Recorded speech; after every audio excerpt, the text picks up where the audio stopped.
আসসালামু আলাইকুম রহমতুল্লাহ। আশা করি সবাই ভালো আছেন। আমিও আলহামদুলিল্লাহ ভালো আছি আপনাদের দোয়ায়। তো যাই হোক, ছোট্ট একটি আমল নিয়ে আলোচনা করব। তো আপনারা যদি যে যে কোনো কাউকে বাধ্য করতে চান, তো মা বাবা, স্ত্রী, সন্তান এবং কি স্বামী, যে কোনো কাউকে নিজের ভালোবাসার মানুষকে বাধ্য করতে চান এবং পৃথিবীর সে যে জায়গায় থাকুক না কেন, আপনার অবশ্যই বাধ্য হয়ে যাবে। তো যে বিষয়ে আজকের এই ভিডিওটি, ছোট্ট একটি আমল, অল্প ছোট্ট একটি সামান্য একটি একটি আল্লাহর নাম। এই নামটার অনেক ফজিলত। তো যাই হোক বন্ধুরা, ভিডিওটি শেষ পর্যন্ত দেখবেন, কেউ স্কিপ করে দেখবেন না। আর আমার ভিডিও আপনি যদি নতুন হয়ে থাকেন, আমার চ্যানেলটি অবশ্যই সাবস্ক্রাইব করবেন আর একটি লাইক দেবেন।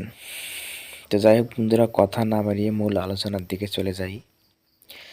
তো আপনারা যদি কাউকে বাধ্য করতে চান, আপনার সন্তান অথবা স্বামী, স্ত্রী অথবা ভালোবাসার মানুষ, সে পৃথিবীর যে কোথাও থাকুক না কেন, অবশ্যই আপনার সে বাধ্য হয়ে যাবে।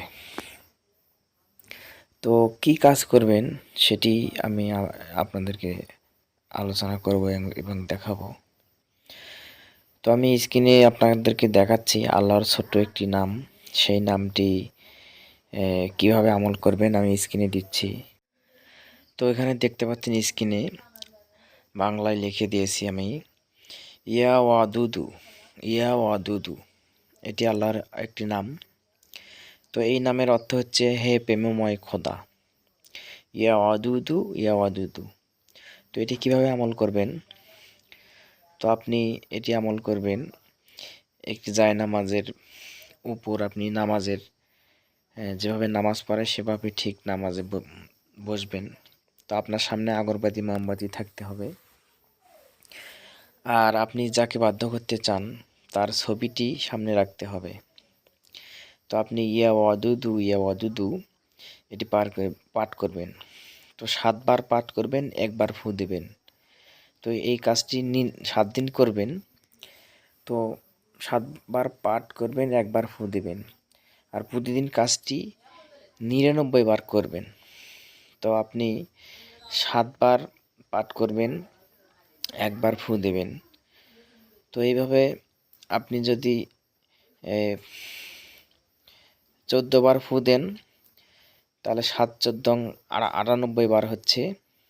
আর একবার লাস্টে একবার পরে একটা ফু দেবেন। এই যে 99 বার আপনার হয়ে গেল। তো এইভাবে আমলটি করবেন, অবশ্যই আপনার অবশ্যই কাজ হয়ে যাবে।